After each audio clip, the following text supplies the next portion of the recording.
ఫలానా భాష అంటే పర్టికులర్ లాంగ్వేజ్ నేర్చుకోవాలని చెప్పి ఒకళ్ళపైన మనం రుద్దొచ్చా?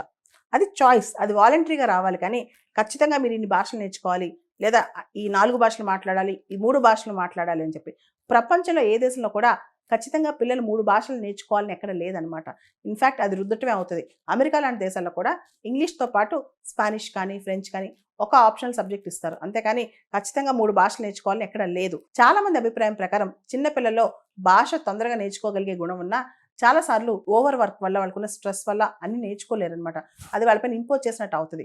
మనందరికి తెలుసు ఏక్ భారత్ శ్రేష్ఠ భారత్ కింద ఒక ప్రాంతం వాళ్ళకి ఇంకో ప్రాంతం నేర్పించడం, సంస్కృతి చూపించడం, ఆ ప్రాంతం యొక్క డాన్సెస్, ఆర్ట్ ఫార్మ్స్, లాంగ్వేజ్ నేర్పించడం చేస్తున్నారు. ఈ క్రమంలో ఆంధ్రప్రదేశ్‌ని, పంజాబ్‌ని ఇంటర్‌లింక్ చేశారనమాట. ఇప్పుడు పంజాబీ స్టూడెంట్స్ కొంత తెలుగు నేర్చుకుంటారు. ఏపీ స్టూడెంట్స్ కొంత పంజాబీ నేర్చుకుంటారు. ఇది అంతా వాలంటరీ వ్యవస్థ. అంటే స్వచ్ఛందంగా వాళ్ళు ముందుకొచ్చి కొత్త భాష నేర్చుకునే ఆలోచన రావాలనమాట. అంతేకాని మనం పిల్లల పైన ఎక్కువ భాషలు రుద్దటం తప్పు అని చెప్పి కూడా కొంతమంది చెప్తున్నారు.